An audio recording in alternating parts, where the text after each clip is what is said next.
Hai, Assalamualaikum. Saya Kak Nap. So, hari ni kita bersama dengan Ramadan Resipi bersama Adabi. So, untuk menu hari ni kan akan share resepi daging masak kacip. Okey, dah panas, kita akan masukkan bawang ros.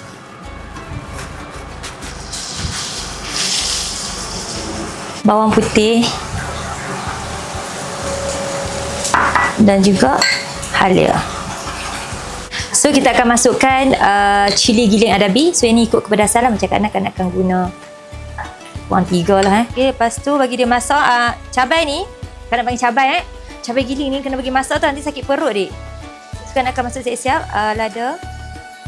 Okay, so dah pecah minyak macam ni. Okay, dah pecah minyak, kita akan masukkan daging.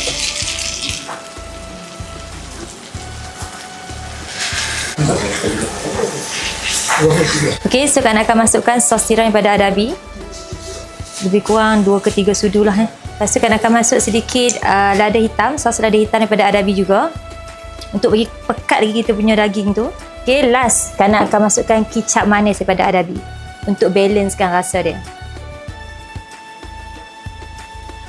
Okey, kita kena tunggu sampai betul-betul dia kering untuk bagi dia melekat each other lah daging tu, okey. Sebab daging ni kita guna batang pinang, so dia tak begitu liat. Okey, kemudian kita akan perasakan sedikit garam. Itu sebut perasa daripada Adabi. Okey, lepas tu kita akan, sebelum kita tutup api tu, kita akan masukkan bawang holland. Okey, macam tu. Jangan layu sangat, tak apa, kita nak bagi dia rasa fresh bawang tu.